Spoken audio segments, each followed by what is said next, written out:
it's unfortunate that my kids won't meet Yeah. won't meet my grandma.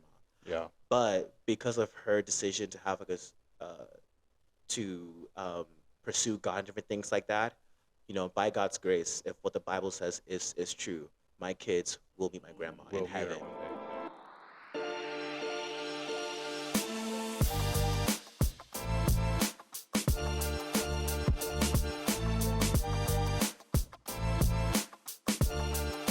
Welcome, everyone. Welcome to King's Connection, the podcast where two medical students just talk about faith, life lessons we're learning, and we just have lots of fun. Abuka here, and we have, And this is Jules. we got our co-host Jules. This is our second episode. It is. How did we, I'll ask you first, how did you think about the first episode? I think it went well. We had great feedback from our friends and family, so we thank Yeah. you everyone for your support, even Yes, strangers. that's true. That's true. We asked anyone and everyone. Yeah. So it was a fun time, but a lot of editing. That is true. The editing. So we had winter break to edit this entire video, and we think, okay, yeah, we have all this time right in the world to be able to do, and we did. Mhm. But oh my goodness, making sure the audio matches the video. I watched this thing over and over to check to make Yeah. sure there's no what's it called, wrong edits or whatever. 10 times. Yeah, I it's a literally lot. watched it 10 times. That's a lot. Yeah. Yeah, so bear with us as Yeah. we're learning, we're young, we're not experts in podcasting. Not yet. One day we will. One day. Yeah. Yeah, so we thank everyone for listening and for those who encouraged us. Yeah, And of we hope course. that this next episode that we're going to share is just as good, maybe even better. Yes, we just want to produce banger after banger after banger. We just want to produce that content. But yeah, so again, we just want all the feedback in the world, even for this second session for the Mhm. future ones. Yeah. I remember some of the comments some people were saying about the Ohio driving. So if you haven't watched the episode yet, I bashed Indiana driving. I said, Yeah. you guys don't know how to drive. I still stand on that.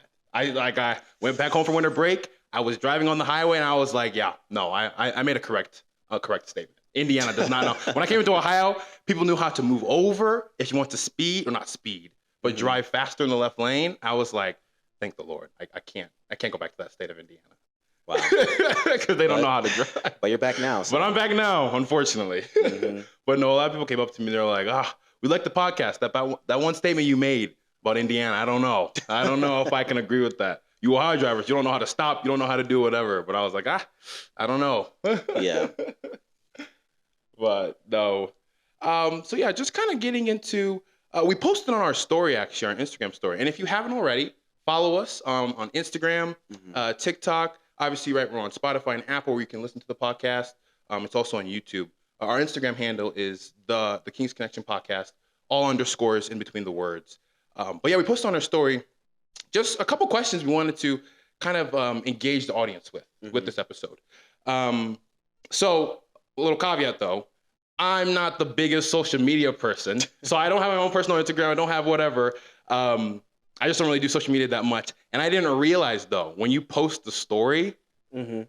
it deletes after 48 hours. Yeah. And so we post these questions because we wanted to hear what you guys, the two questions were, what was your biggest takeaway from 2023? And do you think New Year's resolutions work? Why or why not? Right? That's what we're going to get into that with this episode. We had a lot of great answers. But again, I didn't know with social media that you're supposed to you got to save those answers because 2 to 3 days after I looked and I'm like, bro, well, where all the answers? Yeah, they where all the disappeared. answers? They're all disappeared. But I semi remember. Don't worry, I remember a couple of what you guys said. One of them that I thought was interesting. It was pretty funny. I liked it. Breakups. They are a rite of passage into med school. What do you think about that one? For a biggest takeaway from 2023. Yeah, so that was one of our classmates who sent us that, and I thought it was interesting because, like, starting, we had a lot of people who were just getting married. Yeah, that's true. Who just got married or who were newlyweds, like a year into their marriages. Even one of our classmates got married after one of our exams.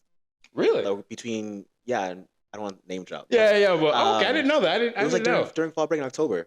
Oh, okay. I know you're Yeah, talking about. yeah, Yeah, yeah, I yeah. know. I forgot about that. Yeah, I know Yeah. you're talking about. I know you're talking So about. Yeah, yeah. and everyone, I don't know. I feel like everyone seemed cuffed. Yeah, that's true. Everyone's taking. Everyone's Yeah. taking. Not that we were looking. Yeah. But Well, who said? I won't get there. I won't get there. but yeah, but it seems, but also on the other side too, like we did have a lot of like classmates like tell us they also like recently like got out of like relationships Mhm, right yeah, before. exactly. So we were also surprised how that was actually Yeah. a common Yeah. common theme, like both sides to the coin. Yeah, that's true. Yeah, a lot of people are saying that was confident of you to go and talk about your breakups on your first episode. And I was thinking about that. I was like, no, that's true. Yeah, it's a little like we're out there. You seem saying, but the main reason why we just wanted to share with you guys, right, our experiences is because number one, they were so similar and different in Mhm. many ways, and then number two, just the authenticity, right? These are things that people just kind of want to maybe put to bed, not really talk about.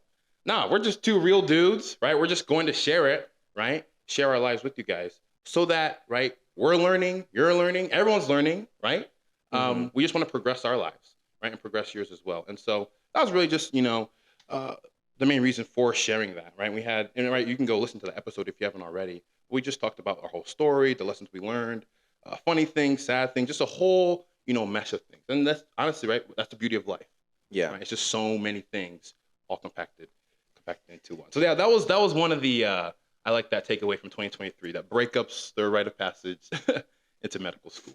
And then now kind of getting into and we've talked about this, and we'll go into this in the future into this episode about if New Year's resolutions work Mhm. or not. The majority of you guys said they do.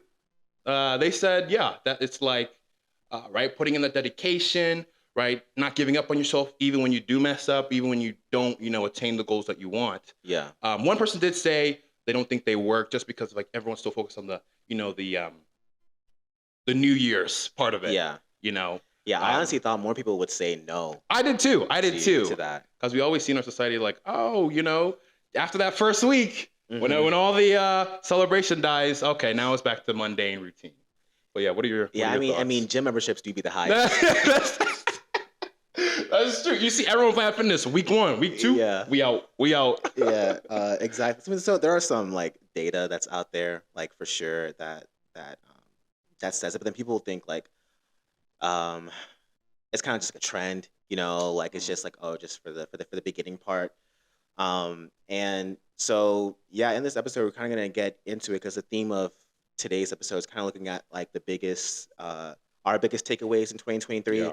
outside of medical school. Yeah. Because that's obviously pretty given that we got into Yeah, got into med school. medical school. But we just want to like have just a little outlet to talk about things outside Yeah. of medical school. And 2023 went so fast. So I promise you, I remember January 1st saying this year's gonna go by fast.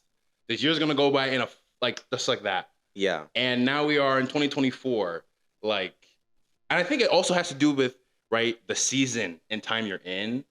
And what I mean by that is that, right, we're young bucks, right? We're trying to make our way, right? So things are just moving quick. So if we're not being present, it's just gonna go 2023 to 2025 to 2036 to 20. You see,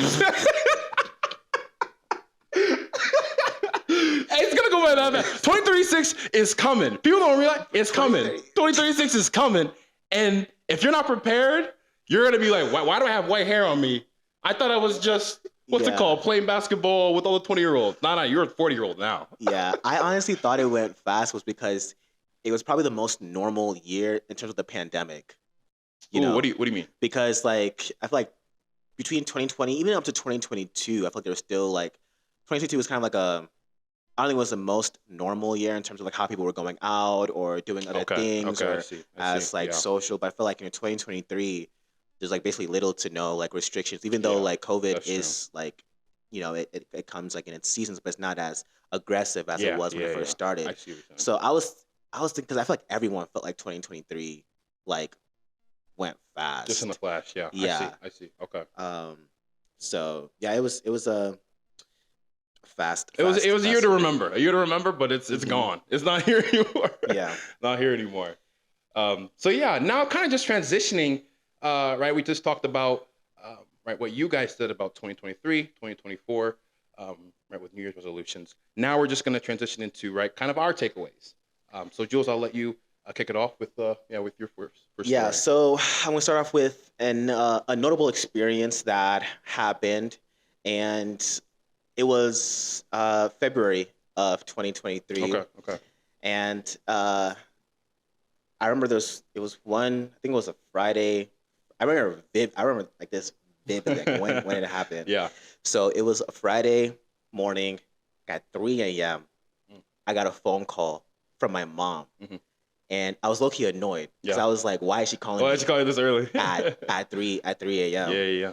Yeah. And at this time, I was like working at a high school, which I will talk about like later. Um, and I knew this time my mom was in Rwanda, which is where my parents are from, Yeah.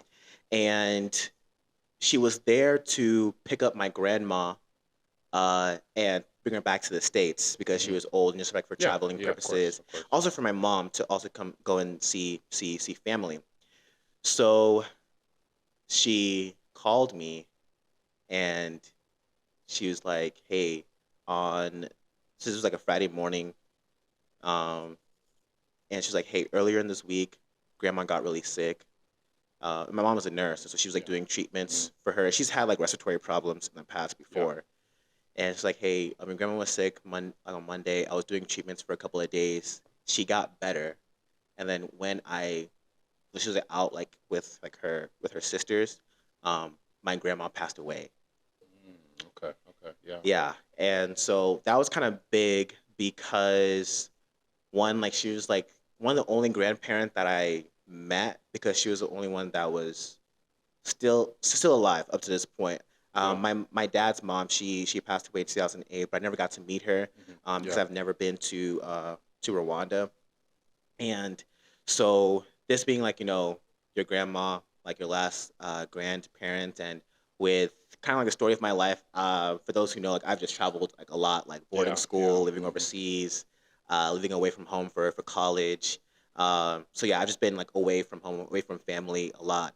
But yeah, to have like my um, grandma like pass away, like it was. I mean, people are getting older, Yeah. Yeah. right? But it's still unexpected, Hmm. and it's still What were like kind of your sad. initial like how were you initially processing it? Like throughout that first week when you realized, oh wow, my Yeah, grandma. so it was pretty fast because like it's like one of those things like when your worst fears comes to Mm, fruition. I see what You you're also have saying. a fear of something, but it's like, okay, why am I being afraid? Because it's not because of any like truth or reality. Like, Yeah. yeah, they're getting Yeah. older. Yeah, they're getting sick, but like you don't have to worry yourself about like bad news. Yeah. I see. I see. Um, so I was really like just taken aback because obviously it was like unexpected. And during that day, so like fortunately, like I had that weekend off, so I wasn't working from like Friday until like the following Monday. And during a day, I was like just um, thinking like, man, this really sucks. Then my mom called me again on Friday at 4 p.m. That same day, and she was like, "Hey, can you actually come to Rwanda?" Oh. Yeah, Oh wow. Okay. over the weekend, Yeah. um, for the funeral and everything because she really wanted me there, Yeah. and I was like totally surprised. I'm like, what, like going Yeah. Yeah. to her? Yeah. I'm not even This your ready. first? I can't remember. First time going to Rwanda Yeah, it or? was my first time Okay. because Okay. the prior to this, my first time was going to be the following summer, so that Okay. I following see. June. I see. Okay. So now she was like, because you're already coming in June, it'll be a good time. It's just cap as an opportunity, Yeah. Yeah. That makes sense. Yeah. kind of Yeah. thing. Exactly. And so I was really torn by that. Like, oh, I'm excited to go to Rwanda, I see. I but it see. wasn't Okay. supposed to be for this reason. Yeah. Under unfortunate Yeah. circumstances. I see. Yeah. So things went quick. So I talked with my boss, and he said, yeah, you can take an extra day off. So I'll start back on like Tuesday or Wednesday. And yeah, so on one day, I was just like supposed to be like a normal Yeah. Yeah. Friday. Yeah. Exactly. Next thing you know, that night I'm flying out from DC To to go to Rwanda, like a Rwanda. Yeah. 30 plus hour like Mm. travel time. Mm. And During that travel time, 30 hours, that's a lot of time to think. mhm. What are you thinking during this time? Because yeah, you talked about like the dilemma of I'm excited to go to Yeah, Africa to go see right Rwanda, but at the same time, again, under unfortunate circumstances. Yeah, what are you thinking? yeah. So I was mainly thinking of, for me, like I kind of go with like just have no expectations, Okay, okay, but be aware of taking in everything. I see. So, Okay. because it's like I haven't been there. I've heard stories of Rwanda. I've heard this. One of the most beautiful countries. It's not a biased opinion. Yeah, I was People gonna like say people. Nigeria. I mean, like just from a tourist perspective, I like see, I people see. Yeah, like Rwanda's yeah, a very clean country, yeah, yeah. beautiful mountains. They say it's the land of a thousand hills. It's Really? like rolling hills, Okay, I didn't know and this that. is I like didn't kind know of like that. a folklore that they Yeah, say is that yeah. God goes everywhere in the world, but he sleeps in Rwanda. Oh, okay. This guy, look at this guy. Okay, Because okay. of like it's just like very very very very nice. So yeah, I was really excited about that, but I was mainly thinking about my mom and what this meant like to my family, Yeah, yeah. and I was mainly like a loss like on her end, and even like for myself, because there was a big language barrier between me and my grandma, Okay, because I I don't see. speak Kinyarwanda fluently. Yeah. I understand it a little bit, but like so we really couldn't like communicate. Okay, But like we okay. would make gestures or know like basic Yeah. understanding. Um, and yeah, my grandma was just like, I mean, just like always so fun to be around. Like she I loved see. like to laugh. Yeah. And one thing that like she did was like she was like always like like pray for me like before Yeah. I left. Yeah. And sometimes she would get like money and stuff, and like she would like give Yeah. me some money Yeah, even though I didn't need. That's all grandparents do. All Yeah. grandparents do that. But like she was super super sweet, and like even like my mom has told me stories about like what she did for our family, and how like my mom sacrificed for my mom like when she went to college Yeah. and Yeah. different things like that.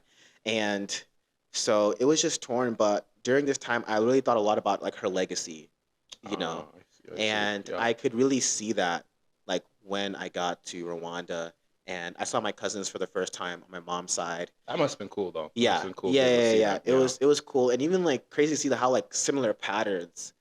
Like Okay. some of my cousins who I was staying with, they're also like very musical, Okay. Okay. just like me, Yeah. and they also, of course, like have like faith. They're part of our church, Yeah. and yeah, it's just kind of like wow, like just a lot of similarities, like in our family, and yeah, and then it was like you meet all these family friends, all these like Yeah. uncles and Yeah. aunts who are like, yeah, like you don't know me, but I know I know you, you. kind of thing. And so it was like a Exactly. lot to take in. But one thing that I wanted to be really intentional about is just just spending time and learning from the the culture there. Yeah. True. And one notable experience before we like transition like into yours was um, I really had no role like to do anything. Okay. I just came as more of an observer. Yeah. But my mom asked me like, hey, like, do you want to speak for like 5 minutes? Really. Really. Yeah, in the church as Hmm. as part of the service. Yeah. And I think she told me like I think she told me before I left for my flight, Okay. because I Okay. remember like making okay like what would I say, Hmm. like how can I like summarize like my grandma's life and Yeah. like what she Give honor to meant her. to me. Yeah. Yeah. Exactly. Exactly. And I think that's what I was thinking about like the most. And the only thing that I could like come down to is what legacy did my grandma leave? You know, Okay. and What did she leave? What was that legacy? for for me, I think the biggest takeaway was like the spiritual legacy Hmm. that she had, I see. because um, when like missionaries came to Rwanda, like it was on my grandparents' level that they I see. Okay. like Okay. took the Bible. And so my mom was raised in a Christian home, my dad was raised in a Christian Yeah. home, Hmm. but like and like that also played like a big effect in my own personal story in terms Okay. of like my Okay. influences like growing up, Yeah. and then like you know what, like I want to take this seriously at a young Yeah. age in high school, Yeah. and yeah, like, it all started from like my grandma's decision Hmm. of doing that, and I think one of the beautiful themes that does come from the Bible is about like heaven and Yeah. how it's a sense of restoration. Hmm. And Hmm. so I remember as I was closing, when I was saying for my grandma, I was like, it's unfortunate that my kids won't meet Yeah. won't meet my grandma, Yeah. but because of her decision to have like to pursue God and different things like that, by God's grace, if what the Bible says is true, my kids will meet my grandma in We'll be there heaven. one day. You Exactly. know, Exactly. so that to me was like just a grounding thing. Yeah. Exactly. Because the Bible talks about death and what happens, different things Hmm. like that, Yeah. but doesn't really. And this is actually my first like immediate family passing away. Oh, okay. Yeah, so Okay. I was Oh, like, so first time experiencing this. yeah, so Okay. I knew. Okay. I mean, I've been to funerals, of course. Yeah. I actually don't like funerals Yeah. Yeah. at Yeah. all. Yeah. I don't know who does, but Yeah, I yeah, just, yeah. I but know what you it's, mean. I know for what you me, mean. I just Yeah, like, it's just like a whole. yeah, Like, no, I there's don't an want to be option. there. Yeah, I Yeah, just don't want to yeah. be there. Yeah. Um, so yeah, that's how it was for me. Yeah. So it's hard to say. Was it a great trip? Great trip. Like, It was something memorable. It was yeah. memorable, and you'll remember that always. And Hmm. like I'm sure you're gonna talk to your kids, right, about grandma, about like the legacy that you were talking about, and how she influenced you, and all Yeah. the things I'm doing for you, right, for my kids. It's all as a result of my Yeah. grandma, right? Yeah. Exactly. So yeah. Yeah. So any takeaway is like, don't take your grandparents for Don't granted. ever take. I want to ask you, Yeah. like, because I know, like, being kind of like an immigrant type of story. Yeah. Like, what was your relationship like with grandparents? Because you never been to Yeah. Nigeria, No, I've never been so to the motherland. The I actually, motherland. yeah, I actually want to ask you this kind Yeah. of like to close off at least Yeah. this portion. Like, how is it like for you in terms of like grandparents? Yeah. Like, do you have that connection? Mhm. Yeah. So Yeah, yeah, no, that's a really good question. Yeah, just like you, so I've never been to Nigeria, but doesn't mean I haven't had that interaction, right, with my Nigerian folk, and with my grandparents. So I've met my grandmothers, but not my grandfathers. okay. Yeah, both of them passed away before I was born, and so, but it's my grandmother on my dad's side who I'm more familiar with. Because my grandmother on my mom's side, she still lives in Nigeria. Mm-hmm. So but we still call her. I'm not saying like I don't interact with her a lot more, but because my grandmother my paternal grandmother, she kind of just bounces around to all of her children's houses. We all live like in the Midwest area, Yeah. and so we just kind of just take care of her. Okay. So that's that. Yeah, that's kind of our principle. That like, no, we would never want to put her in a nursing home. She raised 5 amazing children, one of them being my dad, and so the least we can do is give her a house, right? Give her anything she wants to do, right? As she's in the last years. She's 90. I think she just turned 90 this past Wow. couple. Yeah, exactly, and still doing well. Just has minimal health problems and all. But like you said, one of the things I picked up was that language barrier, and that's one of our big things too, is that language barrier. So we don't have that necessarily deep connection between one another. But like you said, she's always praying for me. She's always wanting us, right, to stay in the Word of God, to always succeed, right, with what we're doing, whether it's doctor with me and my brother, or other things that we do. She's always wanting these things, right, Yeah. and always having that on the forefront of her mind, right, that she wants to leave this legacy for her kids, for her grandkids. She has a great grandkid. She's able to see. Oh, okay. I think. Yeah, so my grandma was able to Able to I have see? a niece. Okay. So she did see a few like great grandkids. Great grandkids. Yeah. And so she just relishes in that she's able to just see all these future generations, Mhm. right, and just keep praying for them. Just keep asking, how are you guys doing, right? And that's just really cool to see. And I'm like, okay, when I become older, right, when I'm sitting in my rocking chair, I don't know what I'm going to be doing, reading my newspaper or whatever, that I can look back and be like, look how God was faithful, right, with all these successive generations, right, and that hopefully how I've lived my life was a good example, hopefully, right, to my successive generations. But yeah, with that, yeah, just like a similar experience as you with my experience with my grandma. And so yeah, it's always fun whenever she comes over. Whenever it's our turn to house her. Okay. Yeah. Yeah, because right now she's with my uncle. But whenever she comes over, because yeah, she only comes over like only for like 2-3 month span, and then Mm-hmm. she's off right to the next I person's see. house. Yeah. Yeah. But it's always like during those times, we always say good morning, grandma. Right, come Yeah. give her a hug, give her food, and then yeah, it's funny. She likes to watch her TV shows. Oh, okay. Yeah. So she's into sports and soap operas. Really? Okay. I never would have guessed that. Yeah. Never would have guessed that she's into those things at 90 years old. But hey, they what's it called? Can No, she she- even understand them? She doesn't know necessarily like the how the games are being played like for sports. Uh-huh. But she's like, okay, the blue team's winning. Okay. Yeah. Yeah. Like the soap operas, I don't know the drama. But I don't even understand the drama Yeah. of some of these soap operas. But no, she just likes the action of it, and so Wow. it's interesting. But I'll just come down, what's it called, or come up from the basement, and I'm like, what's grandma watching? Mm-hmm. The Young and the Restless. Oh, sorry, grandma. I'm sorry for exposing you. I had to. And I'm like, what? Why are you watching the show? But hey, you've lived 90 years. You can do whatever you want. Mm-hmm. So, but no, it's always cool whenever she comes over. Yeah. So, yeah. I do want to make a correction. I have niece and nephews.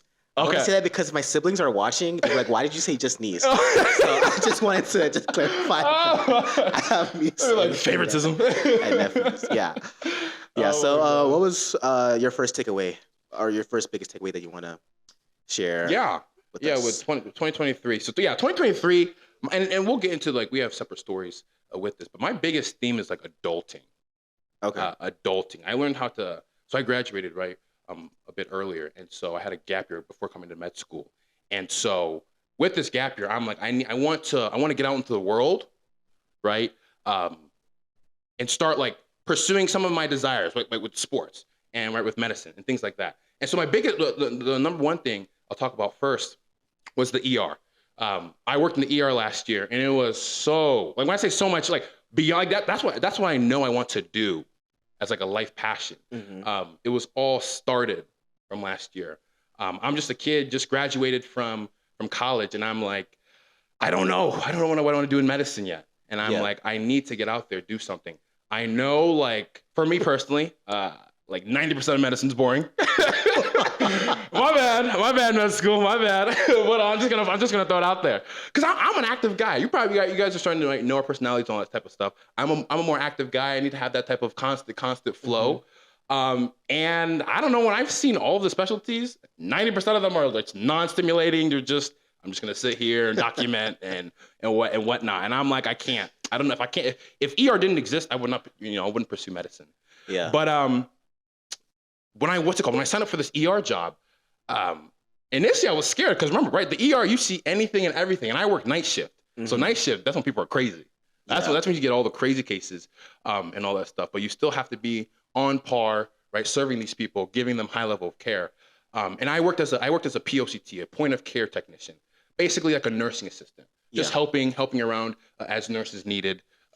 Did a lot of what's called EKGs, right, help measure the rhythm of the heart.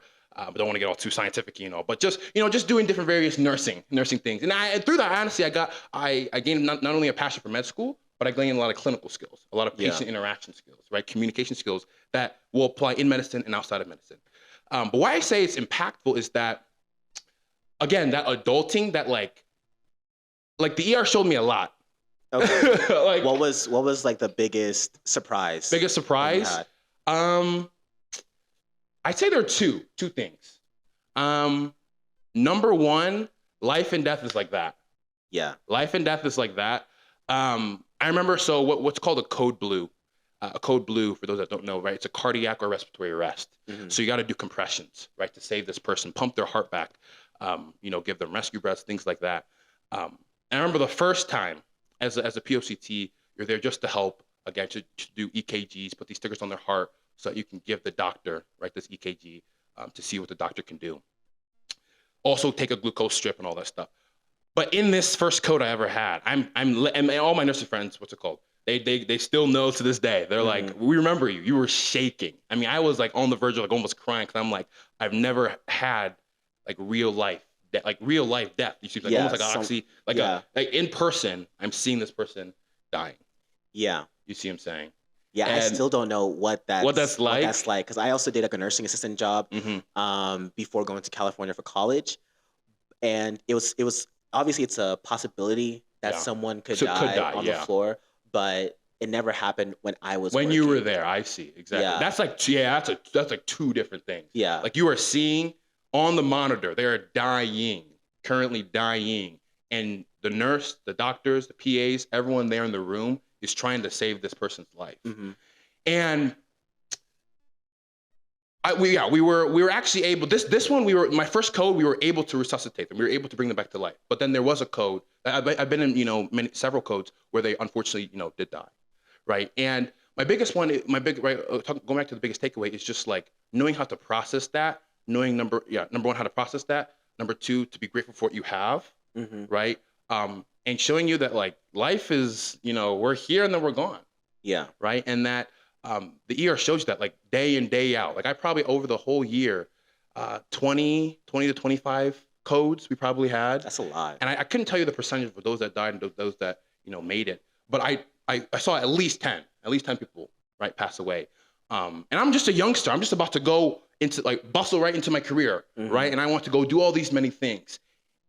We still had though, right? People my age, they're almost on the deathbed, right? Mm-hmm. They're going through this code blue right now, and I'm like, what if this was me? Yeah. You see what I'm saying? So like kind of like what you were saying with the theme of like not taking your grandparents for granted, not taking your life for granted, not taking those around you for granted. And we talked about this a little bit with the last episode about community. But that was a big shocker, and that's just right. That's right. When I talk about adulting, that's the real life. Mm-hmm. People come, people are birthed, amazing. People die, that's unfortunate, right? Yeah. And So I'm curious because I feel like many people, if they saw like death, that Yeah, much, yeah. would want to go away from that. Away, and that is interesting. So I like why how do you pointed that. still want to Go continue towards- and yeah, even like Yeah, be And- involved in that? No, that's a good point. So at the beginning, I couldn't. It was hard for me to deal with it, and I've talked with a lot of ER doctors about this too. But it's like, and it's not. This is like kind of the only way you could put it, and I'll explain it.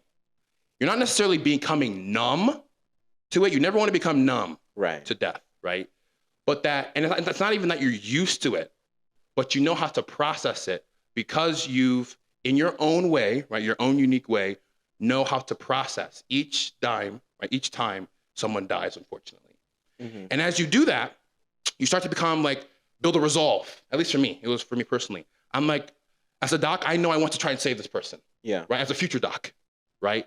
Because I see the docs now doing that, right? And I'm like, I want to be the person to step up, right? As this doc is trying to do for this person, right? And step up and do everything I can so that when I go to the family and say, I did everything I could, I can honestly and truly say that.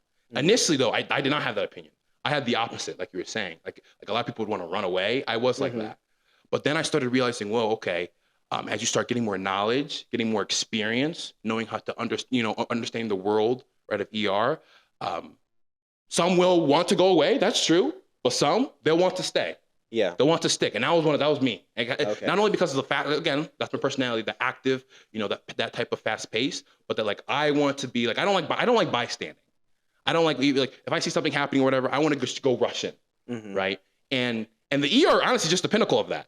You see what I'm saying? Yeah. When something life-threatening is happening, when something is, this is the worst situation possible, the doctor's not going to be like, this is a little too scary. You can't do that. Mhm. It's time to step up. You see what I'm saying? Almost like a Superman type of mentality. Yeah. And the Superman is not just the doctor. Superman is the nurses, the doctor, the PAs. Speaking of nurses, I want to shout out.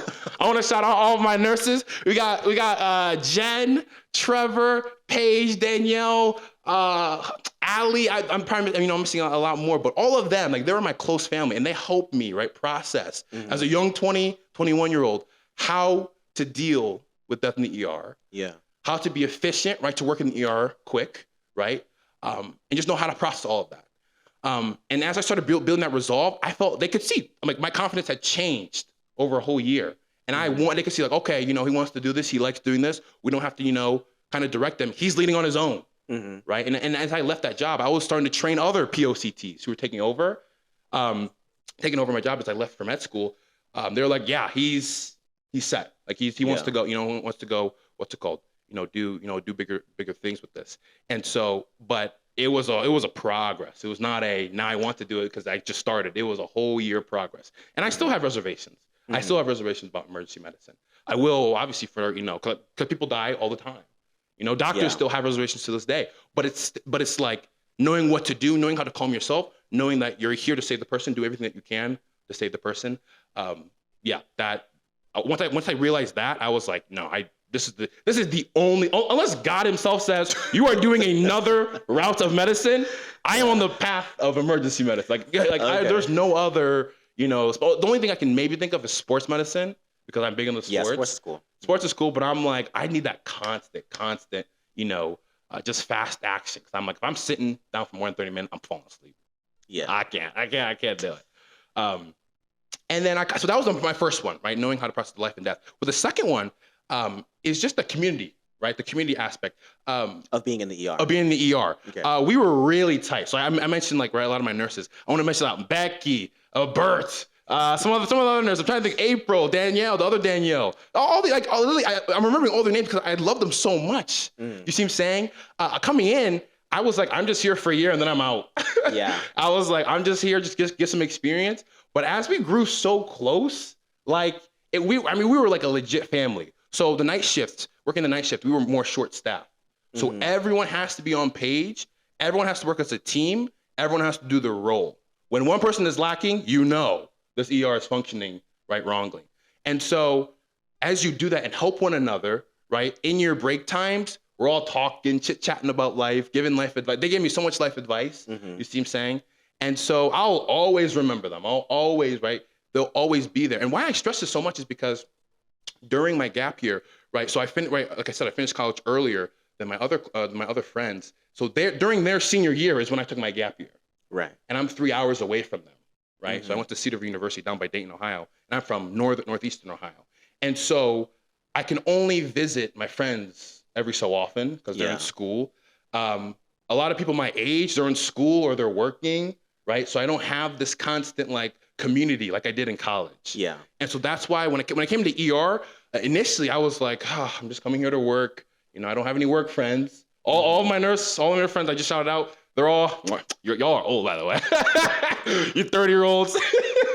No, but no, seriously, they're a little older than me. You see what I'm saying? So initially I was like, can I even make a connection with these people? Yeah. But they're actually my best friends. Some of my best friends, and will always be some of my best friends. You see what I'm saying? For the rest of my life, because of that constant community that we had throughout. It became to the point where I was excited to come to work because I knew I could tell exactly. I could tell my stories about, I had, what's it called? I have this thing to tell you. Tea time. Story time. And whenever we had our break time, we would just all sit around the computer desk, tell our story, and then guess what? When a patient rolled in, we're back into ER focus. That's what I loved about it. We could have the community, and then when we have to focus, we're a team and we work as a team, quick. And so those two things, just understanding life and death, and then the community aspect of wherever you're at, wherever you're plugged into, you can find community. If you're intentional about it, you can.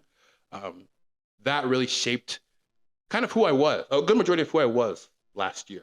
And it was just really cool to see. And I'll forever miss them. They always say will you come back and work as an ER doc here? No. I love you guys, but the area of because of the Ohio drive. Yeah, I was gonna say no. I see what he said. I see what he did. They're driving in Ohio. That's why I guess I want to go back. No. No, Ohio's better at driving. It's just I don't like the north. It's North Central Ohio in Norwalk, and I'm like, this place is boring. I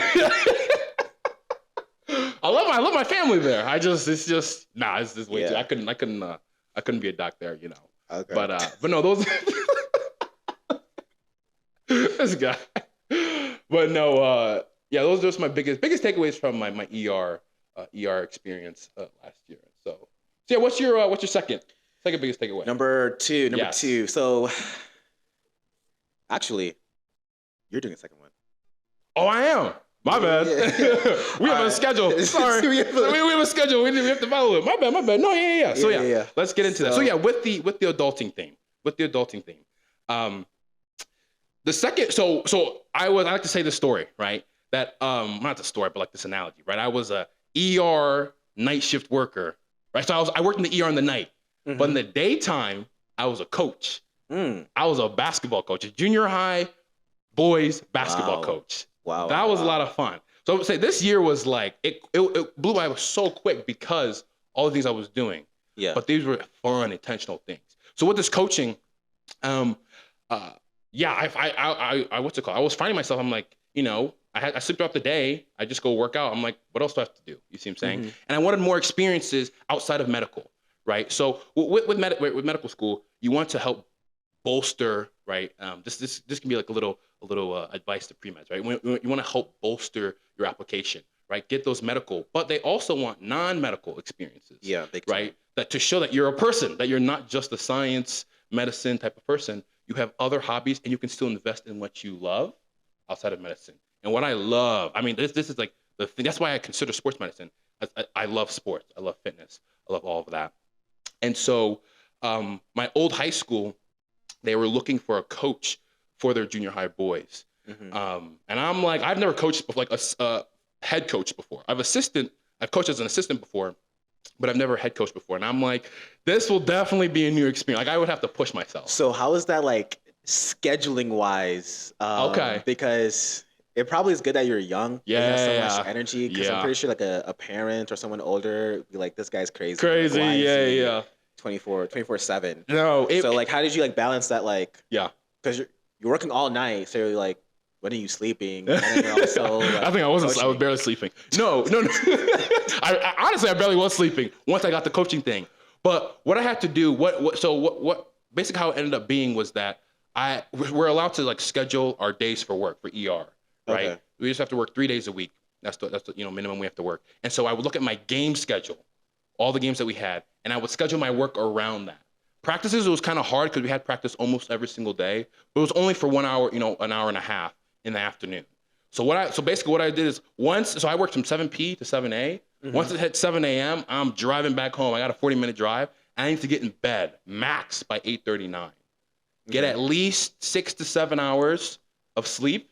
It was usually closer to 5 to 6 actually, but give me a little bit of sleep, and then I can go coach these kids in the afternoon, 3 to 4:30. And so that's kind of how my schedule was working And how long was that season? Was like coaching with with ER? ER. It was probably like, I can't think. It was from November to February. Okay. So yeah, 4 months of, and also during this time I'm applying for med school and all. Yeah. So yeah, this that's is a whole very other beast. yeah, a too, whole like, other with- beast to yeah. do. But it just came to the point of like, I'm just like disciplined. I'm just like, I just want to do this thing. Like I have this thing to go, do it. I have this thing to go, do it. That type of thing. Because I'm Mhm. like, I'm trying to push myself, right? Because with that theme of adulting, now I understand I'm not going to do this for the rest of my life. But there are going to be seasons. I know there are going to be seasons of hard, right, of difficult moments. I need to know how to adapt to it. And Yeah. so this is my first real test. Can I adapt to working in the ER in the night? And in the ER in the night, whenever we had break time, I'm applying for medical school, right? I'm trying to get into medical school. And then also in the daytime, coaching. Yeah. Can I balance these two things? And then also prioritizing my personal wellness. So Right. that's why sometimes I have to say no to like the coaching. Like sometimes I have to be like, okay, I have to sleep a little bit more. Let my assistant work, Mhm. or let me have someone else, help work out for me. So I had to figure out these things, and these are all again adulting things that I have to start learning. And so that's just really, as I started figuring out that balance, it got easier. It got easier to do. And honestly, I kind of liked that. I kind of liked, working in the whole night and then knowing, yes, I can start game planning, strategizing, because I know I got a game or a practice later on Mhm. and the next day, right? Because I worked the night shift from 7 p from the previous day to 7 a in the next day. And so, and it was just cool. You can just tell people like I'm an ER shift worker at night. I coach kids all day. This hard flex, but okay. Did you have like a superhero Yeah, name? superhero. What was your What's the superhero name? I don't. Oh, okay, yeah. I was called Charge POCT. Charge So we have charge nurses in the ER. Yeah. Like the head honchos. Yeah. And so I was like Charge POCT because I'm like trying to level up. Yeah. But no, just coming back. Yeah, it was. Finding that balance, knowing that I'm going to be dealing with this balance, knowing how to strive for this balance in medical school. Mhm. This gap year was a test of that. Yeah. It was a good test of that. Yeah. And so Would I do that year again? Absolutely. I love that year. Yeah. I love my gap year. I learned so much about myself, learned about what I can and can't handle. And with the coaching, kind of just delving into the coaching, like I learned about leadership. I learned about junior high boys, about, what's it called? Knowing how to interact with them, right? Because as a doctor, you're going to interact with so many patient populations. Yeah. Right? Old, young, sick, healthy, all these things. And you have to know how to speak to them so that they can understand. Yeah. And so I had to, right, know how to communicate with them, with their parents. Yeah. About maybe like, why is my son not getting a lot of playing time? And knowing how to communicate that right. Right. You see what I'm saying? And so it was just lots of fun. I just learned. I'm just all about growth. I was just all about growth and learning this past year. And yeah, I can just look back and be like, yeah, it was a hard year, but it was like a developmental type of year. Yeah. So one more question. Mm-hmm. Because you mentioned that whole communication thing, but I want to talk. You mentioned leadership. Yeah. That you learned like from the coaching. Yeah. And now we're in leadership. Yeah. As well, because in the first episode we kind of mentioned how like we're both. I'm Yeah. class president. You're vice president. Mm-hmm. So what's the leadership thing that you probably learned from coaching that Okay. you took away like into like now, and what you think you will do even in the future as a physician in terms of leadership? Okay. I think the biggest one that I took that I'm going to use for now, probably the communication. It's such a general, it's such a like a, not even vague, it's just so like simple, but it's so hard to actually practice. Yeah. I don't think, yeah, where you say? I was gonna say even with your communication, Yeah, because you also emphasize your, because you talk about communication styles in leadership in Okay. terms of how you are more energy positive. Yeah, like was yeah. that the same way when you were coaching? I see. Okay. Yes, I was. Okay. Yeah. So try to continue that. But again, you can't apply that same energy to junior high boys, to medical students, right? Mhm. As vice president and president. And so knowing how to adapt that and speak to them, speak to who you're speaking to, but keeping true to yourself, Yeah. right? So like you said, like, yeah, I'm energy, high energy, positive type of guy, trying to keep that. But again, right, talking to a different population, medical students, that stemmed from last year, knowing how to, when I can see my students, so right, when I can see my my team, they're not doing so hot. So we kind of had a bad record. We were. Oh yeah, I was gonna ask about that too. Yeah, we were horrendous. This was when I say developmental year, I mean developmental. Like we were 4-12. The 4 games we won, 2 of the games were against one team that we won. 2 of the other 2 games were against the same team or another team, both away and a home win. Yeah. But so when I say this was a building year for sure, but you can see like when you have a losing record, it's gonna go back to the coach, and the coach is gonna be like, shoot, this is game 7 or game 8 we've lost? I can't even remember. I can see the kids are not, they're not having it. They want to win. So when I can see that they're down and they're not feeling it, the coach, he right as a coach, I'm not feeling it too, but I have to help lead them right into the next game. Yeah. Knowing that we're probably gonna lose, but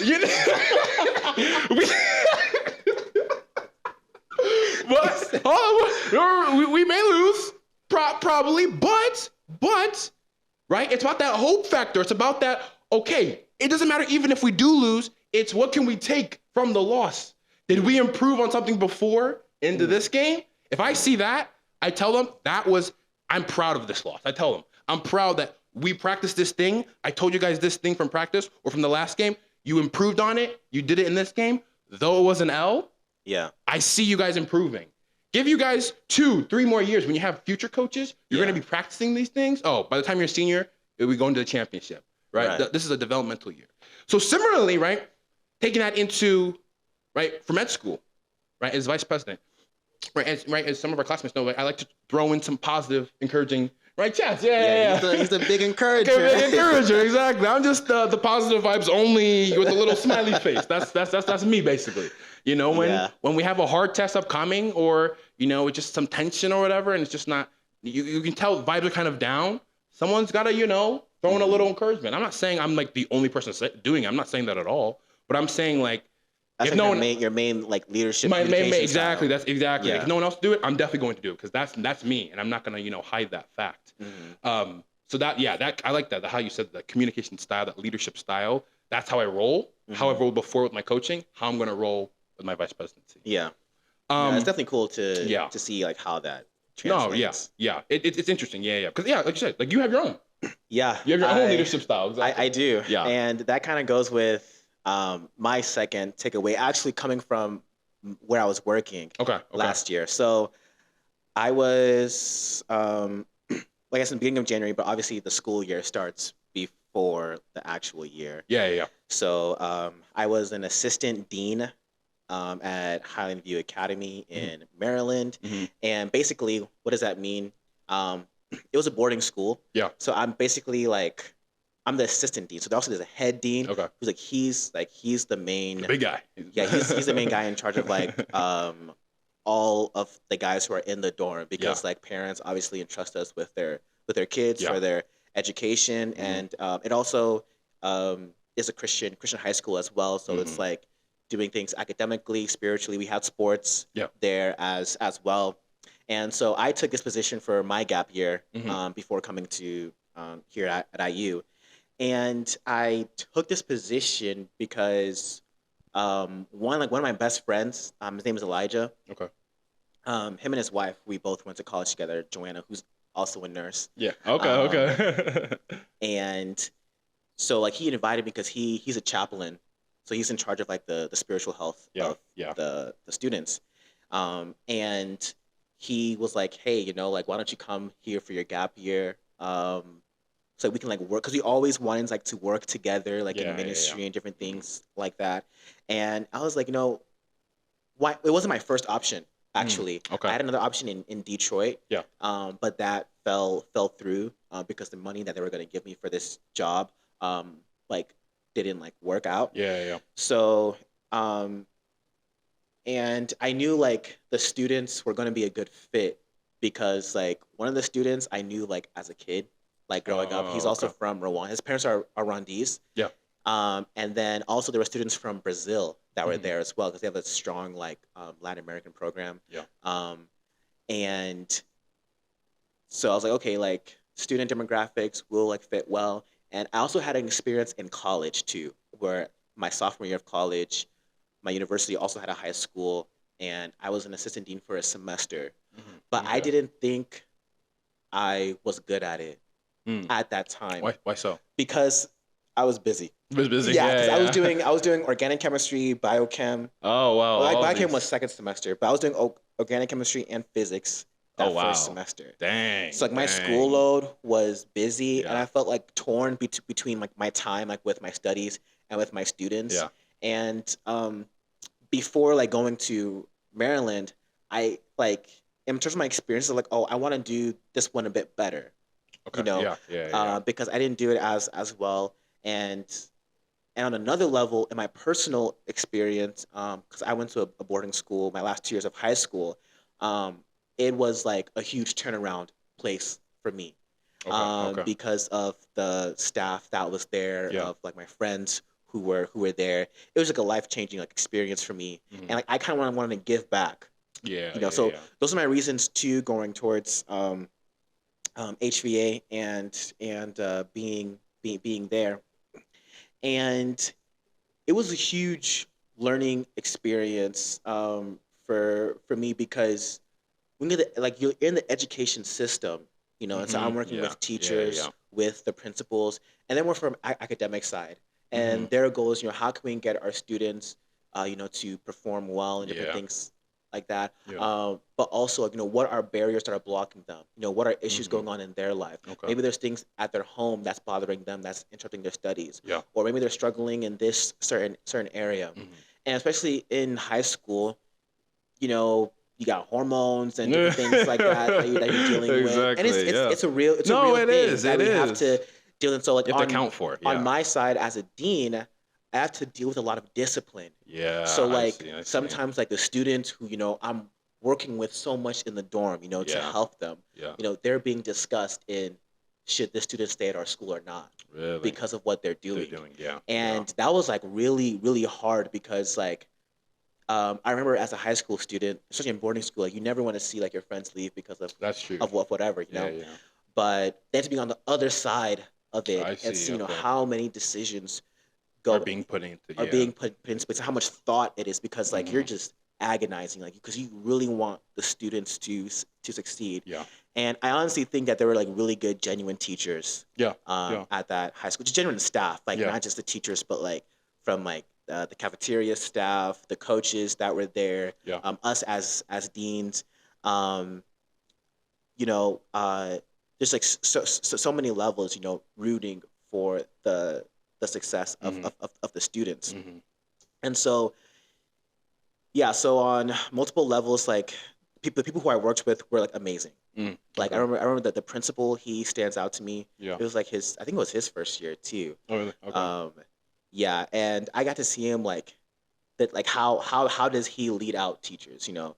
And from Okay. that was a big like observing him was a big like leadership takeaway that I just wanted Okay. to like To implement. learn from Yeah. him, Yeah. you know, Mhm. because I feel like he was really good at being balanced. Yeah. Yeah. You know, he was definitely like strong, like disciplinarian, Mhm. but he was also balanced in terms of like his approach, how he went about dealing with conflict. Mhm. Like he was always Yeah. calm, always like praying with the students. Yeah. And you know, the students started like, oh, you know, he's doing all da da da da, but it's like, man, you don't really know Yeah. You don't know how what's much work yeah. that How much he he's cares. he's doing, how much How he much cares. Yeah. Yeah. And then you see how much the teachers Care. care. Even Yeah. more like teachers are not like, oh, like get a good score so like my class looks good, Yeah. Yeah. but they're for the genuine interest Yeah. of the students. Mm-hmm. And then also obviously working with my best friend, like we would talk every day, that community element, Mhm. because that's the biggest thing about adulting, right? Yeah. Is you go from college, where college is such a unique situation where Yeah. the majority of people you see are people your age. You're exactly. And yeah. that is once yeah. you leave, that is not the norm. case. Nope. You Not know, the case. at Exactly. all. Exactly. So, you know, having him there, and his wife there was awesome. And then, um, what even made it even like it was just, dude. I describe this experience working Yeah. at high school as just incredibly rewarding. Mm. And also, what was rewarding was just the students. Just the students. Yeah, Like the community with them. no, you know? yeah, just like hang. I would just Hang out with so. them. Yeah. My dad's kind of interesting because like when they're at school, Yeah. I'm technically off because no one's in the dorm. Okay. Okay. Right? They're yeah. all at school. So I'm just, you know, twiddling my thumbs. Yeah, You know, just like, waiting but something. obviously I have my application I was doing as Yeah, well. So yeah. I was doing those, I was doing that on the side, and other things like I was like, you know, getting to reading or Yeah. doing different hobbies Yeah, yeah. or, you know, cooking or just whatever. Right. Yeah. But I would just hang out at the high school, just be in yeah. my friend's office, Mhm. and students would just come and we'll just talk, Yeah. you know, and these students are funny. Yeah. You know, they're high school students are funny. high schoolers are funny, you know. I remember like they be teaching me the new lingo. The little lingo. Someone's like, "Oh, that's No, like no. that's OC." Oh, OC. I'm like, "What are you No cap, talking no about?" cap. You know? You know, Oh or like my they be like, "Oh, God. I'm him. I'm him." They're like, go back to class, bro. Go back to class. You know, so it makes you feel young again. Yeah, yeah, You know okay, what I'm okay. saying? 'Cause I I mean, see. I think I'm young, but when you're with high school students, man, they be like, "Oh my goodness, I was born in 2000 and something." And something. I was like, "Hey, it's crazy," you know. Oh god. Yeah, so like really like shout out like to like the students were just like amazing group Yeah. of students like themselves. But And- kind of on that though, because yeah, Mhm. I like how you said like you like that community with the students. But I remember how you mentioned like the discipline part of it, Yeah. right? Initially with, you know, with some of the students, okay, they're not doing so well, or they're not, you know, they're misbehaving. So like, and you had a role with that, right, with discipline. And so, how are you like, you know, balancing the two of like knowing how to properly balance? I love hanging out with you guys. I love, you know, learning all the new lingo. I learned, you know, what's it called? Hanging out with you guys. But also on the other aspect of, and you guys need to do well, right, with school. You guys need to do well as, you know, as you're learning how to become a man, and all these things we're trying to teach you. How are you making sure that you balance the two, right, so that they progress, right? They Yeah. progress in both aspects. Yeah, I think that's the biggest area I had to work in, because like Like good cop, bad cop. You kind of have the yeah, you see what I'm kind of saying? like good cop, bad cop, because I know I'm just outside of like leadership or like having a position. Yeah. I am more prone is if I meet someone, I want to make you a friend. Okay, you know, I see. like, I immediately. see. So- yeah, And even the principal, because he would say this to me as well. yeah, It's like, you know, Jules, you know, I love that you hang out with the students. And not that I wasn't, you know, being disciplinary, but I know like with discipline, if there's any weakness that I have, it's like, okay, I need to set the standard. Yeah. I need Yeah. to do that. And so being there actually helped me To get doing used to that. doing I that. And see. I so see. um, one of the ways that I would do that is with high school. Um, there are, especially from like being an adult, there are many things you can pick on in terms of Mm. you need to improve in this area. Mhm. In terms of, hey, like your character or your emotions or how you go about, if I'm talking to the guys, hey, like how do you go about talking with girls, Yeah. Yeah. or how do you go about, like, say, with bullying, Yeah. or how do you Yeah. go about with like making fun of each other. Yeah. You know what I'm saying? Mhm. And it's like, if you see something, you have to say something in Mm. that In moment, that moment. though it Yeah. is uncomfortable, Yeah. because I don't like I Yeah. would avoid I an would avoid uncomfortable it. situation. But it's like I have to get used to, like, you know what, I have to be stern in this issue. Yeah. And in starting 2023, I remember, because when I first got there, I think personally I was like kind of in a funk, Okay. because getting because like of med school stuff that was going on with my application, because I was Yeah. very just a lot. But I remember in January, Yeah. like, I made like a resolve, like, I'm gonna go all in for my students Yeah. in terms of just my energy, just because I knew, like, I don't, like, I have 5 months, right, from January to May Yeah. of being there.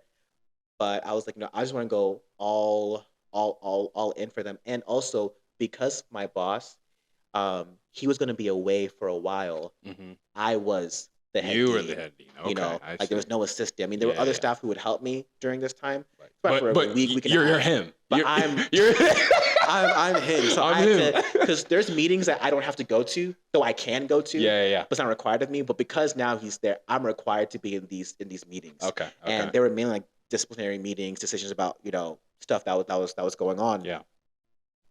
And so from the student side, I made sure to talk about the heavy things that we were struggling with, Mhm. you Mhm. know, and because, being at a Christian school, we can talk about the Bible very, very openly, very, Yeah. very freely. Yeah. And so I'd be like, hey, the Bible talks about certain things, like, what's good behavior, what's bad behavior, Yeah. what is sin, what is not sin. Mhm. And so, like, we talked, okay, what are the struggles that we are facing Mhm. in young adult, Yeah. or, they also had a big issue with being in a church, because sometimes Okay. once you become a teenager, you're growing up in the church, you kind of get the culture, Yeah. and at that age, you feel like you're not really supported, you're not Yeah. really cared Yeah. for. Mhm. And so I made a space to, like, okay, let me hear, like, your spiritual concerns, as well, Mhm. because I know they're academic, I can see their grade, Yeah. I can Exactly. see, oh, this Exactly. person he needs more help. Exactly. But, like, when it comes to, Exactly. like, these deeper things, emotional, spiritual things, like, you just have to talk about them, because it's not really Mhm. a scale that you can say, oh, they're doing spiritually Yeah. well. I mean, Yeah. there are, like, external factors, but you can't really judge that, Yeah. because it really Yeah. does come from Mhm. the heart, their mindset. Yeah.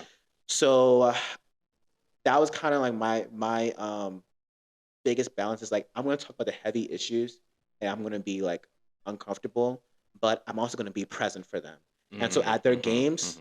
like, they had basketball games, I Yeah. was there. You're Yeah, there. I was louder than the Loud. coach. I was like, hey, yo, pass the ball, Pass like, the ball to him. Ricky's open, pass it to him. bro, like, literally, yeah. I remember, like, one he's also, like, a staff on the gymnastics team. Yeah. Yeah. Yeah. And he's also a dad. Like, Oh, his okay. his daughter goes to the school, and he was sitting next to me for a game, and because I was just yelling, I was just energetic, and he was like, "Why have I not sat with you next to a game before?" Like, he was loving it. We were just Oh my goodness. having Oh my a good time. I feel like their parent. I Yeah, feel like their their parent, dad out there, exactly. like, Yeah. So they like, I would make sure that the guys would see me, Yeah. I'm there for them, Yeah. but they also knew, like, oh, you can't mess with Dean J. Yeah. So that was what they call me, Dean J. Dean J. I like that Yeah. actually. I'm gonna call you that now. Don't call me.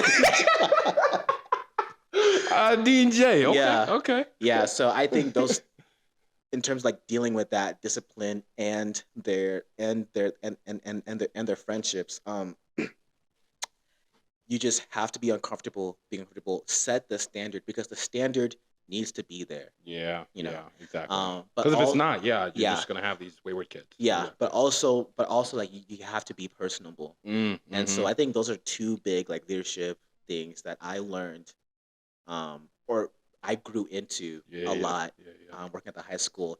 And also, I feel like that led into my president style I of see. leadership. Okay, okay. Because I'm very personable. Like Yeah, yeah, everyone yeah, knows yeah. me, Exactly, exactly. but I'm also like Low key. You're I'm just like more like low key, yeah, but yeah, yeah. I'm there when I need to be there. Exactly, Like exactly. especially with different like tensions Yeah, and drama that may happen. yeah. Like I do need to like set the You tone said it exactly. Yeah, because I don't have to, because it's not in my job like description. exactly, But it's exactly. just leadership style, like what the culture you want to be with our classmates, Yeah. and stuff.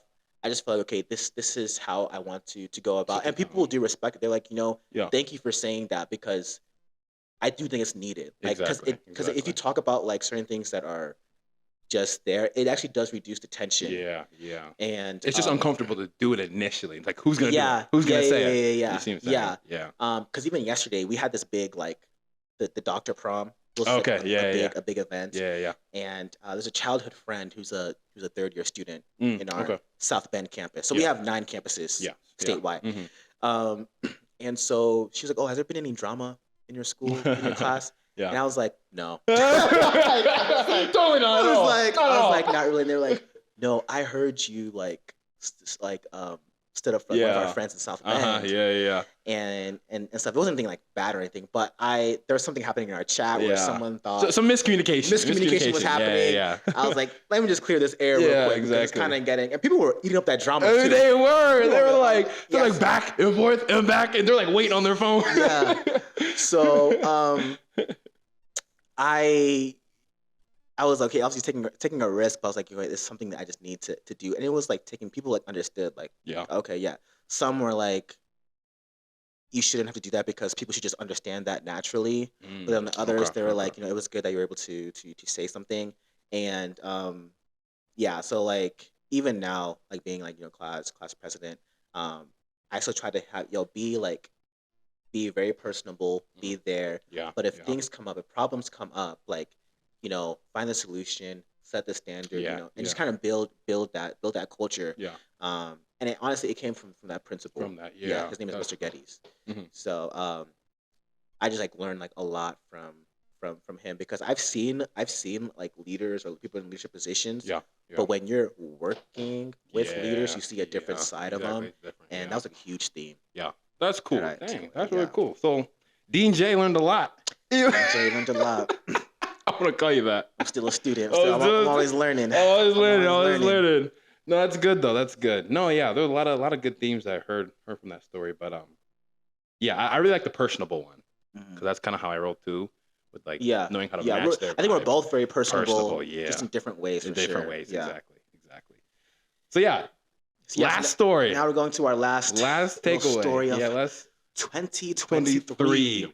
So, okay, looks like you're going on. You're going on for this one too. You're going on first. Yep. Okay, so this last one, is actually a habit that I wanted to hone in on during 2023, and for me that was journaling. Journaling was a huge theme for me in 2023 because it's a habit that I've had like over the years. Yeah. Off and on, and it actually started my senior year of high school. And the journal that I had in 2023, I bought in 2020. Okay. Yeah. Okay. So if you're doing it like once a day, like you could definitely finish like within a year Within or a year and a half. Yeah. But it has like, I think it was like July 2020 is when it started. Mhm. And I had a little bit of 2021, a little bit of 2022.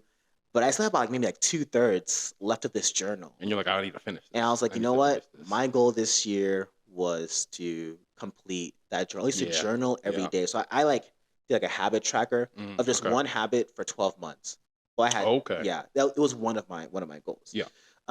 And so I just love journaling. Yeah. And coming from this isn't a guy's podcast, by the way. I said that because one of our friends was like, I know this might be a guy's podcast, but I listened, and she was a girl, one of my friends. Yeah. But we do talk about guy stuff. Yeah, obviously. do a little bit, Yeah, obviously.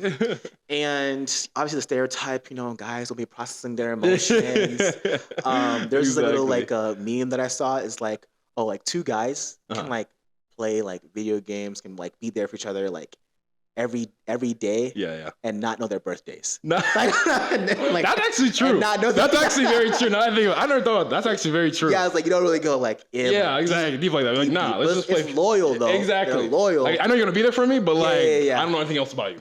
Exactly. Like, so, I thought it was really good for me, especially when it comes to like dealing with emotional stuff or troubling things, even with good things, like even processing good things. So I feel like we kind of take like good things for granted. Yeah, that's true. And so, yeah, journaling was a huge thing because even in our transitions, because we had, obviously I was working for 5 months with school, or even dealing with my grandma's death, Yeah. or even dealing with highs or like success points, or like, when I got into medical school, Yeah. even like throughout the year, transitioning, just like writing it down, Yeah. just like makes a difference. Yeah. And I know for guys, not really a big thing. Yeah, that's true. Because I know you said like, oh, I've tried journaling. Yeah, and I just give up. Yeah. I'm just writing my hand hurts. Let me just be done. Yeah, and my best friend Elijah, who I was working with, like he was the same thing. He's like, yeah, I try journaling, but I just can't do it. Exactly. And what's ironic is that he actually is a good writer. Yeah. Yeah, like because he preaches and stuff. He's a good. So why do you think then? Because you said guys don't. It's hard for them to journal. So like, why? What's the problem? Like, what would you think? What would you say is like? It's hard for guys to journal because, or just people in general to journal because. I think whether like general like, I don't know if it's like a cultural thing or just okay. In terms of like it's just. I think if it was like sports is popular. Yes. Yeah. Yeah. But it's also more active. It's more into like the physique. See. But like journaling is a bit more. You have to take be in your head. Yeah, you got to like think. I and, like, see. And guys don't like to do that too. Guys, we just don't. be crazy. Exactly. As a guy, I think like just people just be crazy. Exactly.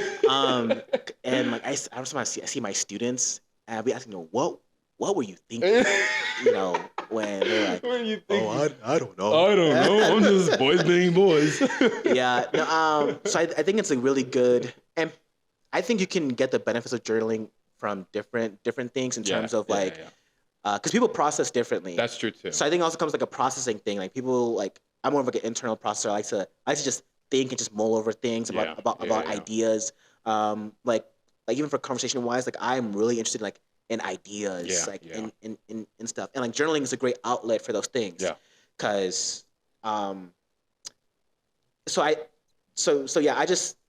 I knew like some friends who do, but yeah, it's just how you process. That's how you process. Yeah, and I can definitely see like when I met you, I knew you were like a more introspective, more like okay, he's gonna think about what he says. He's gonna think about you see what I'm saying, and not just move like, hey, my name is Abuka. Hey, yeah. Like that's me, and it's like that's how we balance each other out. And I can see like okay, that translates into you journaling. Yeah, so it makes total sense. Yeah, so I think that was me like. Just me personally, but I just saw like a lot of my guy friends like weren't really doing it. Yeah. So yeah, just journaling just helped process just a lot of different things, and I don't know if this what made my year like so like enjoyable. Yeah. Was because even in the hard moments of like whether it was with work or with stress or with dealing with things, journaling just helped me just process because there were like other things you can like use to like escape. Whether it's like binge watching or doing other things, just completely like avoiding it. Yeah. But like addressing it in your own pace, because you don't have to address it like immediately. Yeah. But it is a process of it, and even some say there are like benefits in terms of like if you write things down, you're more likely to like accomplish them and things like that. And so I do think it kind of helped in just having like a good 2023. Yeah. Because I know like I was 2023 was like by far like one of my best years. Yeah. And I don't know what really, I couldn't really pinpoint it because I know for some who are listening, it could be like a horrendous year for them. Yeah. Like I know a fellow staff member who also lost her father, and she was really really really close to him, at least from as far as I could tell. And I remember seeing her story on Instagram. Yeah. Like though your 2023 may have been hard, different things like that. Look forward to 2024. Yeah. But for me with 2023, I'm looking from a different perspective. Like, man, I had a really good 2023. Yeah. Like a great, like. Yeah, exactly. It should be a Netflix movie. It should be. Like, I just had a lot of documentary. I just had like a lot of. Yeah, I like traveled every month. I was traveling out of state or something. Yeah. Yeah, because I just put all the money I got from my Just job, into I just traveling. put into traveling. And my parents, some of my siblings, they're like, I don't know what you were doing What you're last thinking. year. Like they think I have poor financial habits, which maybe I Maybe. do, but it was a good Oh my 2023. goodness. That's No, all. that's That's all it is. So, No, that's really cool. No, that's really yeah, cool, and just to complete, so I completed my journal, by the way. yeah. Okay. Okay. Right Okay. before the Yeah, year yeah, yeah. ended, and it's like my third, and just finishing something is like, It feels dude, good. it feels good. Exactly. If like definitely, I was like, man, You see the beginning and end. yeah, yeah, and I can like easily like read through it. Yeah. Granted, like my 2024 like starting journaling, like it's been kind of slow. Yeah. Yeah. Like probably like only like two days. 2 days. Yeah, but I just really wanted 2023 to finish that journal. Yeah. Yeah. And it was great. That's cool. That's cool. That's really cool to hear. And I like, yeah, with that habit forming, it's hard. And we're going to talk about this with our last segment about what we're looking forward to 2024. But with that habit forming, once you start it and you get through it and you see the end, Yeah. and then you see the beginning and end thing, like I was saying there before, you can see the work that's been happening in your life, right? In Yeah. your personal life, how you've been affecting others, how others have been affecting you. And sometimes you just need to put it down on paper. That's why some people are really good at journaling, like you, right? And just be like, okay, I need to actually see the tangible things and see how God has been faithful, see how I've been moving this year. And yeah, so kind of with the habit forming, with me, my biggest thing is fitness. That makes sense. Yeah. I said that makes sense because he's a big dude. For those who are, I like to, I want to keep this big frame. who are watching, but also like built too. Like, Yeah. obviously you're. No, I try. No, I appreciate it. But fitness it's always just been a thing. Kind of transitioning out of sports from high school. I wanted to do collegiate sports, but didn't have the opportunity to do so. But I'm like, okay, I'm gonna still continue my fitness journey. I'm gonna, still continue bodybuilding, doing all that stuff. And so, yeah, I just wanted to, what's it called? In undergrad, honed how I wanted to work out and all that stuff. But especially, it was during my gap year. That's when I saw all my fitness goals that I wanted to achieve. And like I was mentioning with like the time management of ER shift in the night, daytime I'm coaching kids. I'm applying for med school. When in the world am I going to have time to work out? Yeah. When am I going to have time to, attain my fitness goals? I was able to squeeze it in. It was hard though. It was hard at the beginning.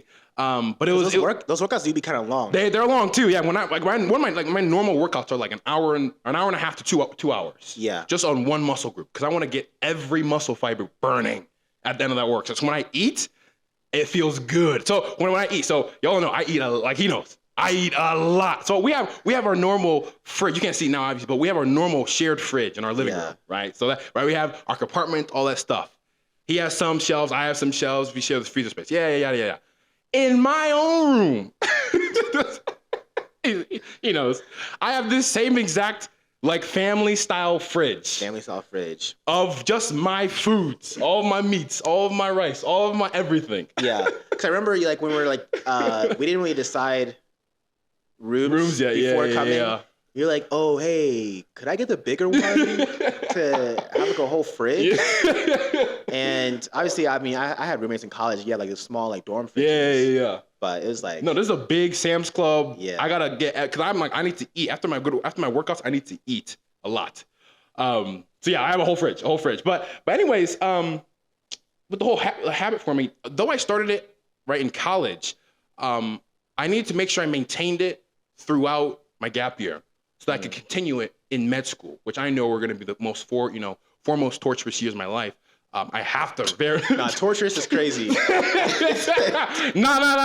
This is gonna be okay. Not torturous, but busy. Yeah. You see what I'm saying?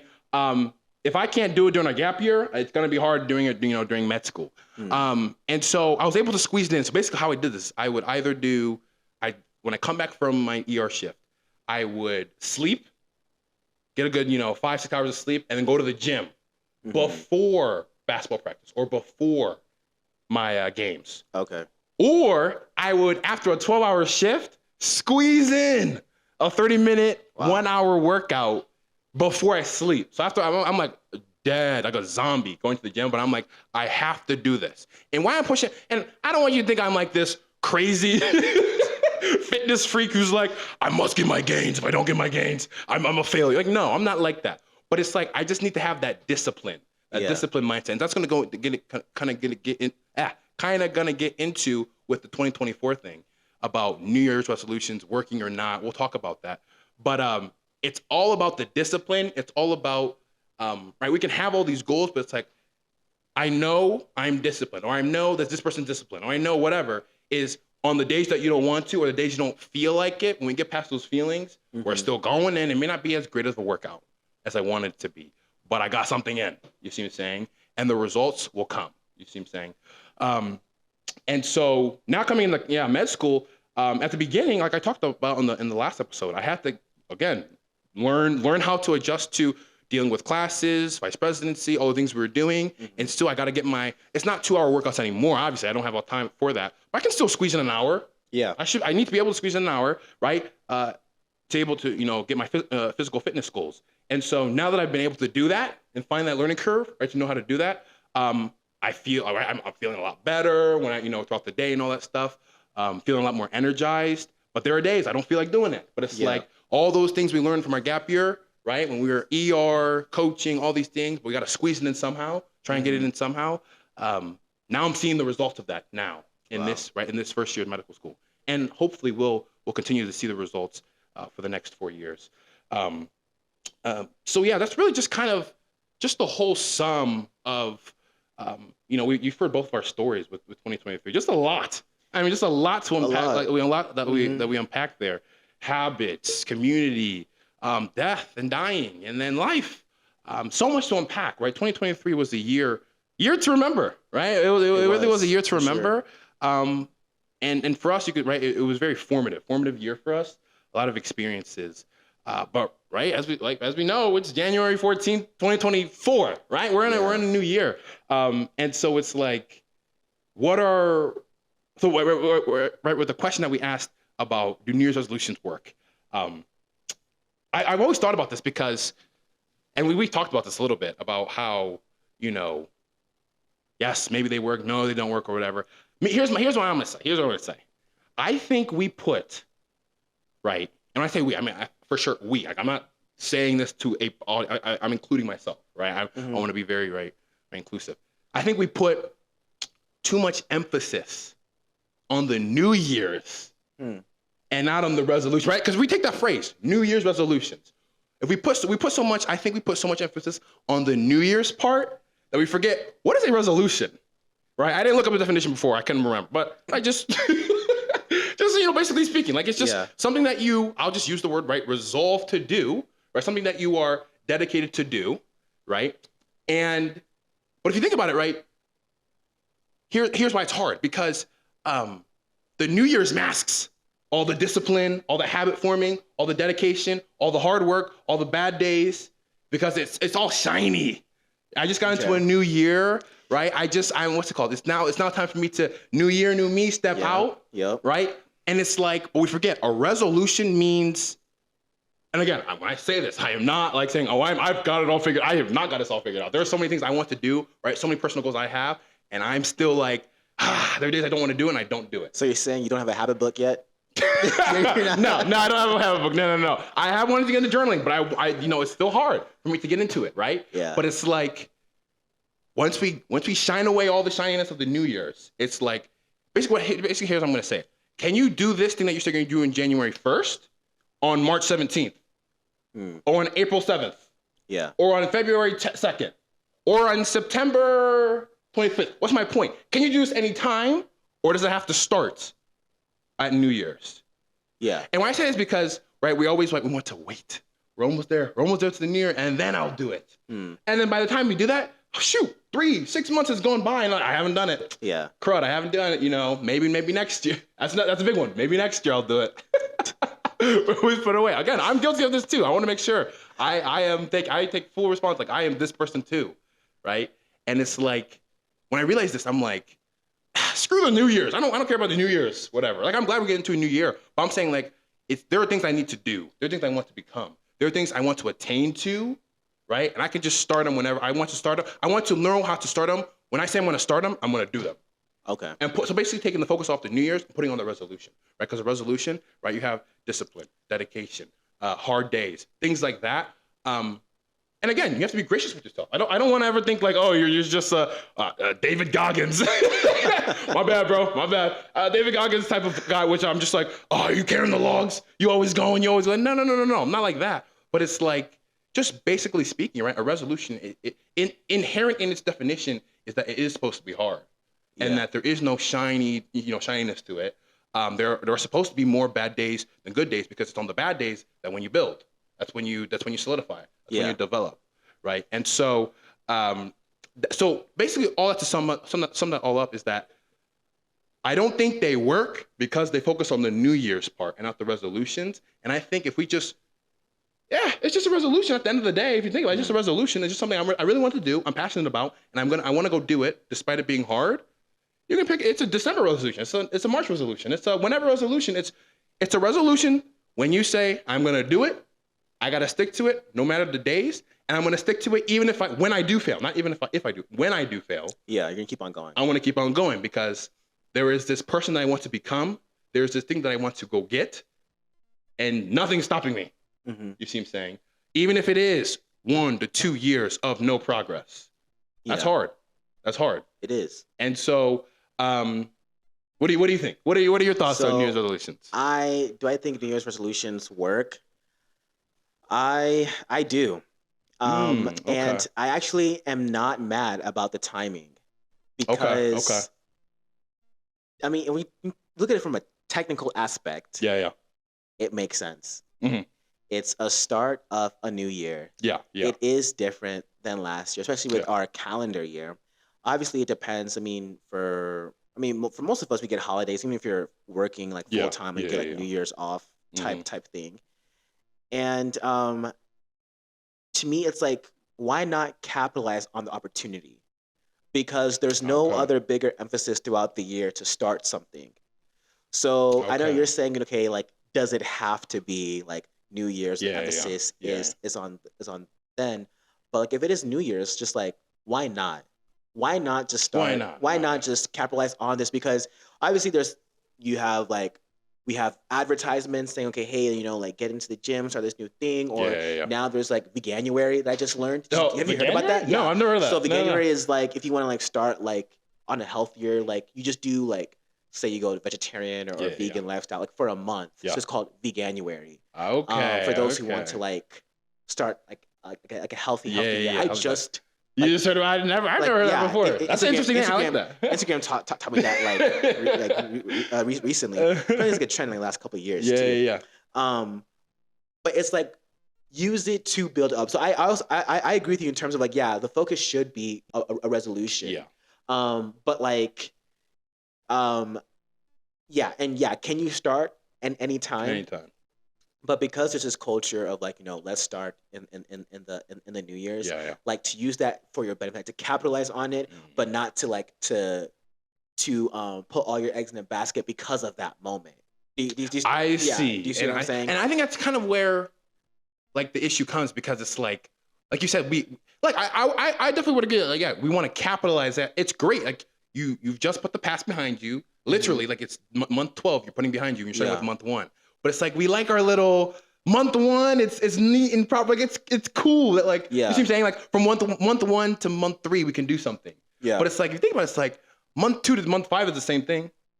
Yeah. Month 7 to month 10. It's the same time. Same time frame. But it's like, we like that. It's like month 1. It's like prime. It's like number 1. We start with month 1 to do something. And again, I'm not shaming or saying that it's wrong to not start in January. I'm not saying that. I'm just saying it's like, why it's kind of harder to like maintain it is because we're like so focused on, that we have to start. If we don't start on month 1, it's not going to be as effective. It won't start at all. Yeah. And that's why I'm just like, let's just, not focus on that. And then, what's it called? We'll just focus more on the discipline, the more I got to do it, no matter what time. Yeah. No matter what time. So what do you? Yeah. Or like for some, like for how I personally, this is how I personally do it. Yeah. I feel like you can do both. Okay. As in, I personally have something that I do. Okay, I'm gonna start off the year. Doing this. Yeah. But then also like when it is that new month, or like it kind of goes with like kind of a journaling in terms of like reflecting. Yeah. Like I did put like in my Notion, which is like this like web note task Yeah, yeah, manager, yeah. like just monthly questions Yeah. that I can do. Yeah. Now I need to be accountable in terms of like going to look at those Yeah, questions, obviously. Yeah. but it's okay. What new thing do I want to do for this month? What is Yeah. something that I want to improve? Because again, yeah, it doesn't have to be just on New Year's Yeah, because yeah, yeah. what you think you need to improve in January may not be what you need to improve in April. Yeah, You know, yeah, that's true. That's true. so we have to like, adapt for that. But then there also are things that are more like big scale, big things. Like losing weight is like a big one Yeah, yeah. that a lot of people have. Yeah. And so how I personally operate is I actually do both. Actually, You do both. Okay. yeah. Okay. So okay. like New Year's, I Yeah. capitalize on New Year's because yeah, it's the time. Let's Yeah, do yeah, it. And yeah. also, it's easier to pick up a community around you. That is true because everyone else is doing Yeah, it. because everyone else is doing it. So That is you know, true. why That not is hop true. on that wave? Yeah. And I do be reading habit books, listening Yeah. to podcasts, and like they say, yeah, you know, accountability, Yeah, people yeah. around you, Yeah, like yeah. definitely help stick with those habits. Yeah. But also, you're saying that discipline, like you do Yeah. need your own like grit. You know, that's a Yeah, big your thing own that they grit, say, like your own exactly. resilience, your own tenacity, your Yeah. own like pushing yourself. And that just comes with time. Yeah, it just comes with time, Exactly. but you do Yeah. need to build that on your own On your because own, like, yeah. what if you are by yourself? True. You know, or what if you are true. like without a community? Are you not Yeah. gonna grow? Are you not gonna like? So you do need to build that Build that up. like yeah. habit, which is I think do think that's like super important Yeah. as well. Yeah. But So kind yeah, of then that's kind of my take. No, yeah, that's good. No, Yeah. that, and kind of with that then I guess I'm not saying that I don't think they exist or whatever. So because we actually have, I was gonna ask you like, what's your word, what's your quote or verse or thing that you want to have for this year? And I have my own. Like I'm not again, Yeah. I never said like I don't like New Year's resolutions. So I definitely have my own and all that I'm trying to achieve to. But like when I say this, like I want this to be for the rest of my life. You see what I'm saying? Not just for 2024. You see what I'm saying? Yeah. As in like the thing I'm gonna say, my word, what I have for myself is like, this is something that like, okay, now I know this. Now let's go achieve this for the rest of my life. For lifelong. Not just for 2024. You see what I'm saying? And that's what with my perspective on New Year's stuff. But like, Yeah. okay, what's yours? I like the themes, you know, Themes, like okay. okay, this year is this theme. Yeah, like I remember in yeah. like my sophomore year of college, yeah. I had a whole thing called thrives. Okay. Yeah, and basically I like broke up the word thrives into like certain Like an acronym? yeah, I love Okay. Yeah, ac- you like peop- your words. People That's- know I love acronyms. Acronyms. So basically it was different like character traits that I wanted to improve on. Yeah. And that you're honed on at least like study into the Bible, just be more thoughtful of. Yeah. And so like thrives like, you know, trust, humility, resilience, integrity, virtue, excellence, and sacrifice and service. Dang. Yeah. Okay. So, like, okay. I those like are that. I like like that. like 7 virtues, like in Yeah. a sense that Yeah. I wanted to improve in. Mhm. So kind of with that, I always have like a different thing. And so this year, kind of think of the whole New Year, New Me. Yeah. There's this like verse in the Bible in Isaiah 43, at 18 and 19, where it says, you know, God says like, "Behold, I will make all things new." Like, or actually says, "Do not remember the former things, nor consider the things of old." It's kind of like Okay, moving okay. on from the past. Fast. Yeah. I see. But then in verse 19 it says, "No, behold, I will do a new thing. Now it shall spring forth. You know, should you not know it?" Yeah. And many times when I heard this verse in like different sermons or stuff, I always thought, oh, like God would do a new thing in me. God would do this. Like I always thought it mean from like more like personal mindset. Mhm. But the emphasis is actually not on the new thing. The Okay, emphasis is okay. on behold. Because okay. God is going to be doing something. Do something. And when you look at the Okay, I context see. of that verse, this is from where I was picking up, Yeah. like at end of verse 19, it says, you know, "I will even make a road in the wilderness and rivers in the desert." Basically, I will do something that shouldn't be there. It's something impossible, Yeah, right? yeah, Because when you go to a desert, you don't see a river. Yeah, exactly. You You're know, not gonna see it that. shouldn't be there. Yeah. But obviously, a river, it brings life Exactly. in barrenness Mhm. and stuff. And what I also liked about it was it wasn't self-focused, because if there's a river in the desert, it doesn't just bless one person, but it blesses everyone around in that area. So there's a group of us living in a desert. Yeah. Like those say like God like made do the river, it's gonna help anyone, you know. Yeah. And I thought about like I feel like that's something I want to really hone on like this year. This year, yeah. Is that, you know, believing in God, I think He's gonna do like incredible things, not in my own life, Yeah. but in my friends' life, my family's Mhm. life, and I just want to be beholding. because I think one of the biggest problems we have like today is where we see our attention.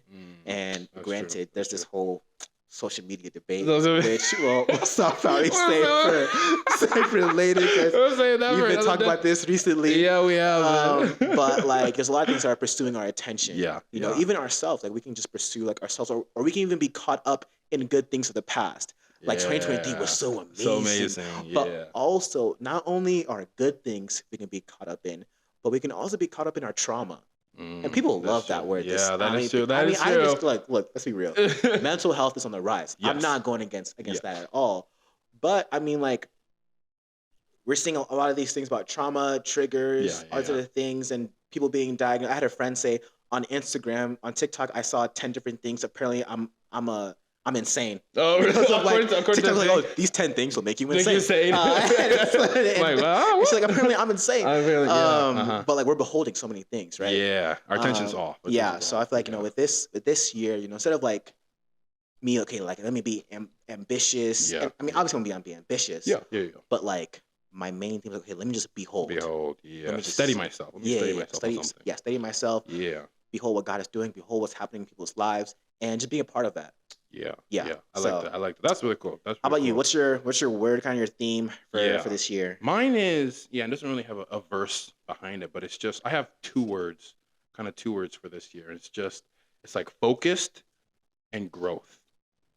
Focused and growth. And they're separate. I want to keep them separate. Like, focused meaning, there are so many things that are happening. There are so many things that could take my, like we said, attention away from what I want to do with how I want to pursue my relationship with God, how I want to invest more into my community and with my friends, back where I'm from and here now, and you know, yada yada yada. There's so many things I want to pursue, and it can be hard to retain my focus. As in, like, if I'm not right diligent with each of these lanes I have, Mhm. right, there's a domino effect. Yeah. And a domino effect now starts to affect each and every one of my areas to the point where I'm trying to collect all these pieces together, and I'll be like, wow, a year went by or 2 years Yeah. went by. All this time went by, and I look back and I'm like, I didn't achieve what I wanted to do, right? And that kind of then leads into the growth part of, like, I'm here to learn, right? I'm here to learn more about, obviously with medicine, but so much about how to become a man, how to become an adult, how to, right, invest more into friends, all these things. I just have an open hand. I'm just like, I just want to learn. I just want to attain all this, you know, knowledge and all that stuff to know how to apply it to my life. Not just to attain it, but know how to implement it later on. Yeah. Right. And that starts with the focus, right? That starts with the, I need to have that one, what's it called? Lane mindset. One lane mindset, meaning, like, if I'm here to, plug into my community, I'm here to plug into my community. I'm not on my phone. Throw my phone away. I'm not, distracted by other things. I'm here to plug into my community. If I'm here to study right now, I need to focus. I need to study, you know, and, you know, et cetera, et cetera. And so, I say that because it's like, yeah, you know, a lot happened. And I kind of talked about this with the last episode about the breakup and all. But to be honest, I wasn't focused. I wasn't focused last year. And I'm not saying it was. This is on me. I'm not saying it's her. Please don't understand. Like, please understand. I'm not saying what's it called. It's on her. Yeah. But I had my things. I had everything. I had my priorities misaligned. Like I talked about, I didn't focus on my community. I didn't focus on my family. I didn't focus on my friends. I didn't focus on the things I was supposed to be focusing on. It is right to focus on your relationship with the person that you are with. But it's like, I put too much. If you put too much focus in one area, you're gonna lack somewhere else. Yeah. Right. And so it's like, now I have to make sure I have my focus rearranged, reprioritized everywhere correctly and properly and appropriately, right? And so that even comes with, I don't have a relationship with a girl right now, but when they do come, right, I want to prioritize her well and prioritize my community well and prioritize you see what I'm saying, friends and all these things well, right? And so in this season of singlehood right now, trying to learn all these things, trying to grow, right? Just have an open hand and be like, I just want to get all the advice, all the mentorship, all the criticism, constructive criticism that I can get to be able to learn, right? And to be able to progress myself so that when I look back in 10 years and hopefully, right, I'm married, have a family, and I can look back, I'm like, wow, I could see the progress, right? And it stemmed from the beginning of this year.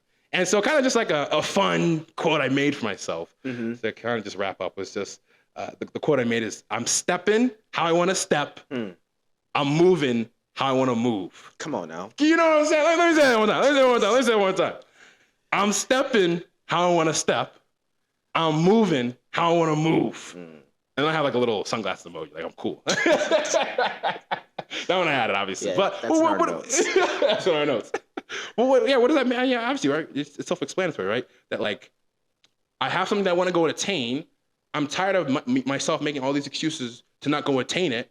So now, especially that I'm in the pivotal moment of my life in med school and learning all these new things and just exploring all these things, I really want to have, number one, that focus, right? To do the things that I'm supposed to be doing. But to number two, I keep using this open hand analogy. I really like it because it's like, you can't accept anything if you're not willing to just be open, right? To be open, to be accepting, right? To learn, right? Because a person who doesn't want to learn is a person who's prideful, right? A person who just has all this, I think I already know it all.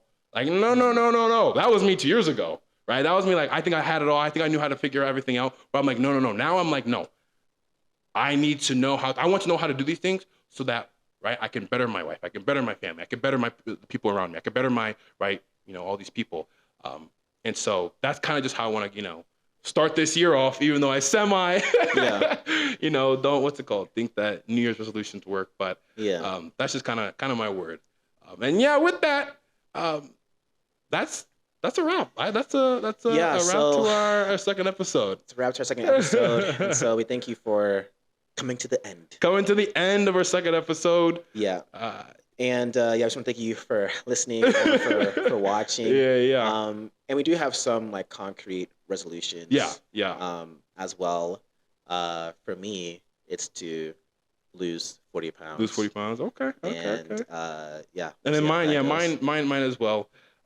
It's just to kind of just read the word, read the word of God a little more, slowly. To just be really intentional with it and engage with it. Didn't do that too much last year, so that's what I really want to focus on. On this year. So stick with us on this journey. On this journey, We'll be coming out with different episodes throughout this month. People have asked, will we have an interview? And Cat Williams called me. No, I'm just kidding. No, just kidding. I was like, you didn't tell me this. No, I'm just kidding. I that's how our podcast go viral. Yeah, we're trying to get some views. Share with your friends. But in all seriousness, please feel free to share what you like, what you disliked, your thoughts, your perspectives. If you have a word or a theme, share with us. Share with us. And I will make sure to save it. I forgot to save it. You can just DM us. Just DM, yeah. on Instagram, and we'll see how this year ends. Obviously, our goal with this podcast is to do like one a month. Yeah. And so we'll see how December goes and how you guys are journeying with us.